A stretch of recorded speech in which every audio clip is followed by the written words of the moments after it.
mukjizat dan kekuatan yang dari Tuhan selalu menyertai kita. Sebelum kita mendengarkan firman Tuhan, kita bersatu dalam doa. Terima kasih Tuhan Yesus buat anugerah-Mu, buat cinta kasih-Mu. Kami mau mendengarkan firman-Mu, berkumandanglah Engkau, karena kami siap untuk mendengarkannya. Amin. Firman Tuhan buat kita hari ini tertulis dalam Markus 4 ayat 39. Ia pun bangun menghardik angin itu dan berkata kepada danau itu, "Diam, tenanglah." Lalu angin itu reda dan danau itu menjadi teduh sekali. Demikianlah firman Tuhan. Kita pasti tahu simbol daripada okumene, di mana perahu, ada di atas perahu itu salib dan juga domba. Hal itu menggambarkan adalah bahwa dunia ini adalah perahu kita. Kita di perahu yang sama dan penumpangnya yang berbeda-beda, tetapi Kristus sang domba Allah, Kristus adalah keselamatan kita.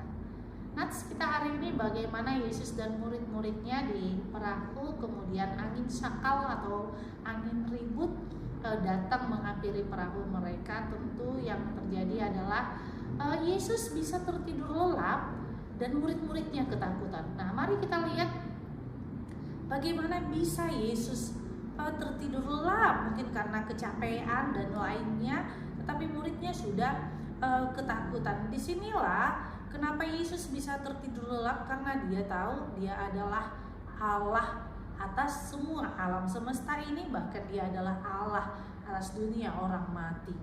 Karena itu Yesus, Allah yang besar itu, tidak khawatir dengan apa yang terjadi. Tetapi murid-muridnya itu adalah gambaran kita. Kita yang khawatir, kita yang pertama sekali takut akan setiap yang terjadi dalam hidup kita. Bapak Ibu, saya pernah melihat di media sosial, bahkan di YouTube, gempa di Jepang. Bagaimana gempa di Jepang itu orang sudah ada yang ketakutan, tapi ada yang asik makan. Yang ketakutan itu biasanya para wisatawan. Tapi bagaimana gedung-gedung itu, saya melihat seolah-olah seperti dibuat benda di bawah, ditanam seperti kalau seperti saya bilang pel, ya. Saya kurang mengerti kalimat yang lebih bagusnya, maaf. Dan bangunan itu tetap kokoh seperti itu sekalipun sudah digoncang kanan kiri. Nah, Tuhan mau katakan seperti ini dari kejadian itu, firman Tuhan ini.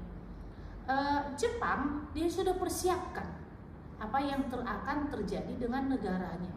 Dia sudah tahu tentang negaranya. Nah, disinilah kita melihat bahwa Allah sudah mengetahui sebenarnya siapa diri kita, bagaimana hidup kita. Dan disinilah Yesus Kristus dalam firman-Nya selalu katakan bagaimana kita mempersiapkan diri. Itu yang dipesankan Yesus kepada murid-muridnya.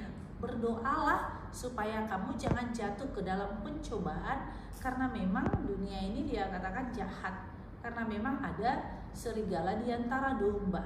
Nah, berarti Tuhan mau katakan dengan Alkitab ini adalah bagaimana kita mempersiapkan diri kita, di mana firman itu yang tertanam berbuah di dalam diri kita. Ketika ada firman di dalam diri kita, bagaimanapun gempa, goncangnya dunia ini, kita akan tetap teguh. Karena apa? Karena kita sudah isi firman di dalam hati kita. Berarti kita sudah siap dengan apa yang akan terjadi di dalam hidup kita. Karena apa? Sudah ada firman yang menjadi landasan hidup kita. Nah, disinilah apapun angin sakal yang terjadi dalam hidup kita, mungkin yang bisa membuat kita stres, mungkin yang bisa membuat kita menjauh daripada persekutuan, firman Tuhan ini katakan kepada kita bagaimana kita menjadi pribadi yang kuat ketika akarnya juga kuat, yaitu firman Tuhan. Karena apa? Dengan firman Tuhan kita akan merasakan ketenangan. Dengan firman Tuhan kita akan bisa berdiam diri dan mencoba untuk tenang menghadapi segala yang terjadi dalam hidup kita. Karena apa? Ketika kita marah, emosi, dan yang lainnya bukan menyelesaikan masalah, bahkan akan menambah masalah dan akan ada keputusan yang kita ambil tanpa mempertimbangkan. Nah, karena itu ketika kita tenang, ya, ketika kita buat firman Tuhan landasan hidup kita, di situ kita menjadi benteng yang kokoh, yang dikatakan oleh Amsal Salomo. Nah, disinilah kita yang dikasihi dalam nama Yesus Kristus, mari kita berakar kuat di dalam Tuhan, sehingga angin badai apapun kita menjadi kokoh dan kuat, karena memang kita harus hadapi. Amin. Kita bersatu dalam doa.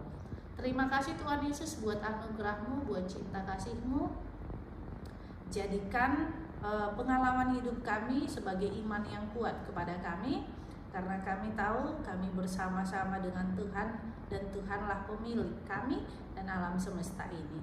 Berkati setiap umat-Mu yang mau mendengarkan firman ini dan terbuka hatinya kepada orang yang tidak mau mendengarkan renungan ini, supaya kami semakin mengerti Engkau adalah keselamatan kami. Dalam nama Yesus Kristus kami berdoa padamu. Amin.